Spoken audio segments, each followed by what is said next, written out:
দেশের ইতিহাসে প্রথম দল হিসেবে ২১ পদক পেল সাবজয়ী নারী ফুটবল দল, যাদের মধ্যে রয়েছেন কক্সবাজারের উখিয়ার কন্যা শাহেদ আক্তার রিপা।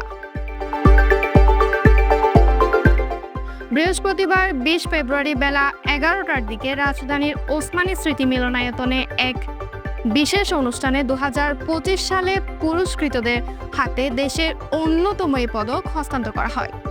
জাতীয় নারী ফুটবল দলের সদস্য হিসেবে কক্সবাজারের উখিয়ার কন্যা শাহেদ আক্তার রিপাও দেশের দ্বিতীয় সর্বোচ্চ বেসামরিক পুরস্কার ২১ পদক গ্রহণ করেন প্রধান উপদেষ্টার হাত থেকে। পদক হাতে উচ্ছ্বাসিত রিপা তার এই অর্জন নিজ জেলা কক্সবাজারকে উৎসর্গ করেছেন। ফেসবুকে তিনি লিখেন, আলহামদুলিল্লাহ, ২১ পদক ২০২৫ আমার এই ছোট্ট জীবনের শ্রেষ্ঠতম অর্জন। আমার পদকটি পুরা কক্সবাজারবাসীকে আমি উৎসর্গ করলাম। বয়সভিত্তিক ফুটবলে নৈপুণ্য প্রদর্শন করে ২০২৩ সাল থেকে জাতীয় দলে নিয়মিত মুখ উখিয়ার কক্সবাজারের এই রিপা।